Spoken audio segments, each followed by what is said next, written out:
Hi, my name is Izzy, and my project examines the weight of stigma in the context of body liberation. For starters, I want you to pause and think about the last time you stepped on a scale. What went through your mind?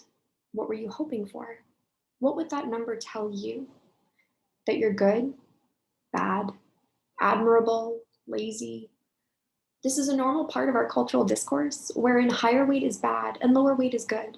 In other words, weigh less and be worth more. This principle drives entire industries like diet, fitness, weight loss, and even healthcare. While we might check our weight and thus our worth often, we don't often stop to think about where this belief comes from. When we unpack the centuries of fat phobia, we unearth the same systems of privilege and oppression that promote racism, homophobia, transphobia, ableism, and more. In many ways, eating disorders are a symptom of these systems of privilege and oppression that scaffold our country.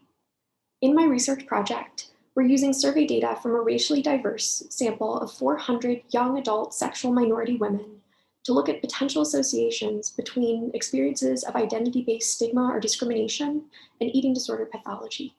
In other words, we're looking at how sexual identity, racial identity, and experiences of sexism contribute to eating disorders. My project is innovative because we're attempting to make research reflect the diversity among individuals with eating disorders and rejecting the historical belief that LGBTQ plus folks are immune to eating disorders or that only white people can get them, which is what previous research suggests. These biases in the literature are also present in clinical treatment methodologies and even in access to diagnoses and treatment themselves. As such, by expanding the research, we can then help clinicians better address the differential ways in which these identities can impact eating disorders.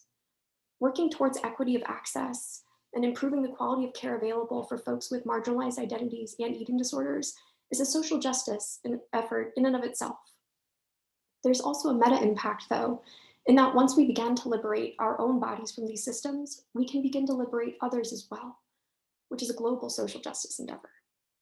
As body liberation activist Sonia Renee Taylor reminds us, we cannot achieve liberation from the system that lauds thin, white, female, cisgender, heterosexual bodies over all others in the name of getting rid of eating disorders and fat phobia without also working to abolish racism, sexism, homophobia, etc., as these systems are inextricably linked and at their root, one and the same. Thus, researching intersectional eating disorder experiences among queer and BIPOC individuals is social justice oriented because our work will provide a research basis which can direct treatment methodology development and thus offer better care to those in need. Thank you.